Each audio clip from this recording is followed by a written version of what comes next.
بیچاری کئی روز سے دم توڑ رہی ہے، ڈر ہے خبر بد نہ میرے منہ سے نکل جائے۔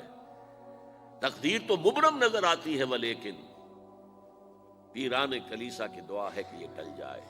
تو پہلی بات میری ختم ہوئی، عالمی نظام خلافت دنیا کی تقدیر مبرم ہے، ہو کر رہے گی، اس میں کسی صاحب ایمان کو کوئی شک، کوئی شبہ، کوئی ریب نہیں ہونا چاہیے۔ البتہ اس کا اب دوسرا پہلو کیا ہے، اس کا آغاز کہاں سے ہوگا؟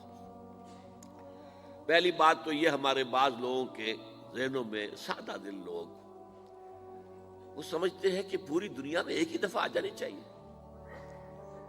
یہ کوئی علاقائی خلافت تو نہیں ہو سکتی، خلافت تو عالمی ہوتی ہے۔ ان سے میں کہتا ہوں، عالمی خلافت کب تھی جناب؟ یہ تو نہ خلافت راشدہ میں عالمی تھی، کیا ہندوستان شامل تھا اس میں؟ کیا چین شامل تھا؟ کیا یورپ شامل تھا؟ اور پھر جو خلافت کے نام سے جو ملوکیت چلی ہے، وہ بھی صرف آپ دور بنو امیہ میں کہہ سکتے ہیں کہ وہ پورا عالم اسلام کم سے کم اس کے تحت تھا۔ بعد میں خلافت عباس، بنو عباس میں، اور فاطمیین کی خلافت میں، اور آل عثمان جو ہیں آٹومان ٹرکس کی خلافت میں ٹکڑے تھے، حصے بکھرے تھے، کوئی مانتا تھا، کوئی نہیں مانتا تھا۔ اور سب سے بڑی بات یہ، اگر ایک دم پوری دنیا پر خلافت قائم ہو سکتی تو حضور کے دست مبارک سے ہوتی، لیکن نہیں ہوئی۔ نتیجہ کیا نکلا؟ ایک ملک میں حضور نے قائم کر دی، جزیرہ نما عرب، یہاں خلافت قائم ہو گئی، حضور خلیفہ ہے۔ اس کے بعد آپ کے خلفائے راشدین نے پھر اس کو وسعت دی، شرقاً غرباً شمالاً۔ 3 کالمز نکلے ہیں فوجوں کے، صحابہ کرام کے، 3 کالمز، ایک ایسٹ ورڈ، ایک ویسٹ ورڈ، ایک نارتھ ورڈ۔ ایک عراق کو فتح کرتے ہوئے ایران میں پہنچ گیا، خراسان تک چلا گیا۔ ایک شام کو فتح کرتے ہوئے اور پھر سینائی پیننسولا سے ہو کر افریقہ میں داخل ہوا اور اٹلانٹک تک پہنچ گیا۔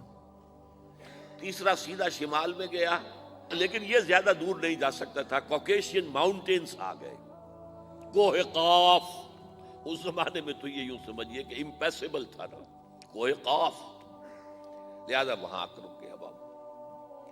اب بھی یہ ہوگا، کسی ایک جگہ سے شروع ہوگا پھر پھیلے گا، اس کے سوا کوئی چارہ کار ہے ہی نہیں۔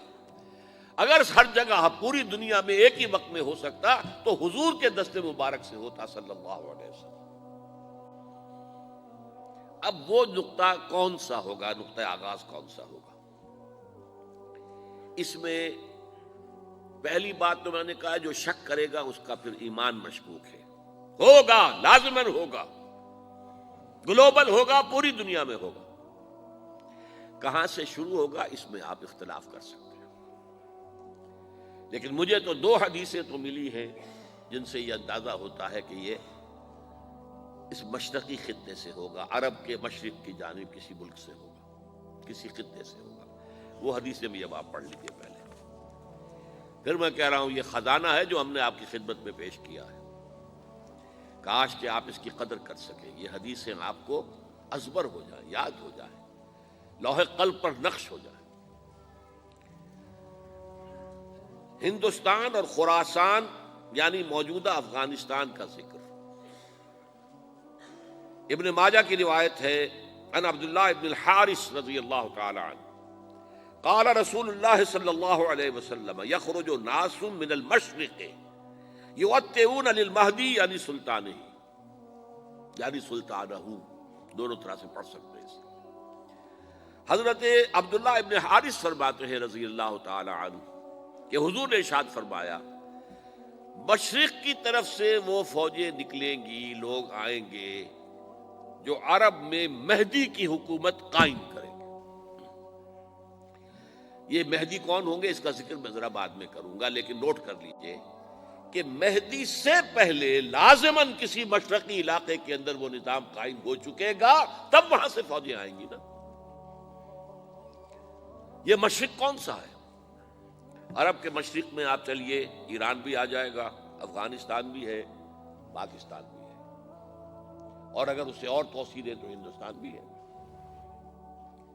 یہ ہے عرب کا مشرق، اس سے فوجیں جائیں گی۔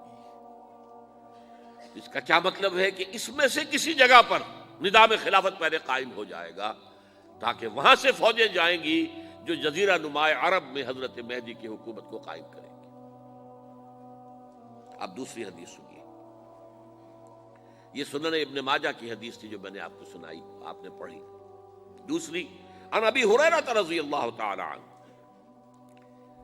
یہ ترمذی شریف کی روایت ہے، قال قال رسول اللہ صلی اللہ علیہ وسلم یخرج من خراسان رایات سود لا يردها شیء حتی تنصب بایلیا، خراسان کے علاقے سے سیاہ جھنڈے لے کر فوجیں آئیں گی، ان کا رخ کوئی موڑ نہیں سکے گا، ان کو پیچھے پھیر نہیں سکیں گے کوئی بھی، یہاں تک کہ وہ یروشلم میں جا کر جھنڈے نصب کر دیں گے۔ ایلیا حضور کے زمانے میں یروشلم کو کہتے تھے۔ یہ یروشلم تھا جب حضرت سلیمان کی حکومت تھی اور یہاں پر معبد سلیمانی، ہیکل سلیمانی قائم ہوا، پھر یہ یروشلم ہی رہا ہے تاریخ میں، یہاں تک کہ سن 70 عیسوی میں جب ٹائٹس رومی جنرل نے اس کو گرایا، ختم کیا، سیکنڈ ٹیمپل گرا دیا اور یہاں سے یہودیوں کو کہا نکل جاؤ یہاں سے، کوئی یہودی باقی نہیں رہا، تب بالکل تہو بالا برباد کر دیا۔ اس کے کوئی 150 سال بعد ہیڈریان، رومن ایمپرر ہیڈریان، اس نے پھر دوبارہ آباد کیا اس شہر کو۔ 150 سال تک یہ بالکل بنجر اور بالکل غیر آباد پڑا تھا۔ اب ہیڈریان نے جب آباد کیا تو اس کا نام ایلیا رکھا، اب یروشلم نام نہیں تھا، تو حضور کے زمانے میں پھر اس کا نام ایلیا تھا۔ اور اب اس سے کیا معلوم ہو رہا ہے کہ یہ یروشلم مسلمانوں کے قبضے سے اس وقت نکلا ہوا ہوگا، ایک دفعہ پہلے نکلا تھا، سن 1099 عیسوی میں مسلمانوں کے ہاتھ سے نکلا، کروسیڈرز عیسائیوں نے آ کر اس کو قبضے میں کیا، لاکھوں مسلمانوں کو مارا، قتل کیا۔ اس کو 1187 عیسوی میں واپس لیا ہے، کس نے لیا ہے؟ صلاح الدین ایوبی، کرد، عرب کھوکھلے ہو چکے تھے، عربوں نے کھویا، واپس نہیں لے سکے، بہت حکومت کر چکے تھے، 400-500 برس کی حکومت کر کے، اور ان کے عیش اور ان کے آرام، اب ان میں جان نہیں تھی کہ وہ واپس لے سکے۔ واپس لینے والا گرم کرد خون تھا، صلاح الدین ایوبی۔ تو گویا کہ اب آپ سمجھئے کہ 88 برس تک عیسائیوں کا قبضہ رہا یروشلم پر۔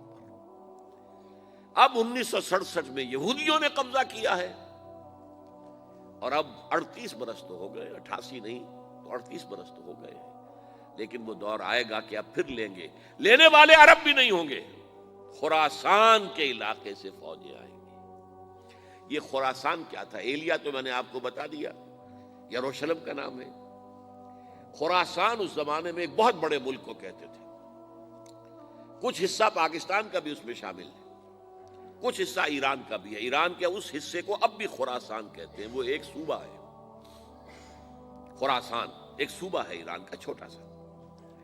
پاکستان میں خاص طور پر یہ جو علاقہ مالاکنڈ ایجنسی کہلاتی ہے، اس سے اوپر جتنا علاقہ ہے، اور یہ جو واخان کی ایک پٹی آتی ہے اوپر، واخان افغانستان کی ایک پٹی سی دم سی چلی آتی ہے جو جا کر چائنا کی سرحد سے مل جاتی ہے، یہاں سے لے کے یہاں تک یہ جو مالاکنڈ کا وہ درہ ہے اور پہاڑ ہے، یہ بھی خراسان کا حصہ ہے۔ باقی تقریباً 2/3 آف افغانستان، ساؤدرن حصہ نہیں ہے خراسان کا حصہ، یہ سیستان کہلاتا تھا، یہ خراسان نہیں ہے، لیکن یہ کہ اوپر کا 2/3 آف افغانستان، اور اس کے ساتھ یہ جو عرب، جو اب یہ ترک ممالک آزاد ہوئے ہیں سوویت یونین کی ڈسولوشن کے ساتھ، یہ سارا علاقہ کہلاتا ہے خراسان بزرگ، دی گریٹ خراسان۔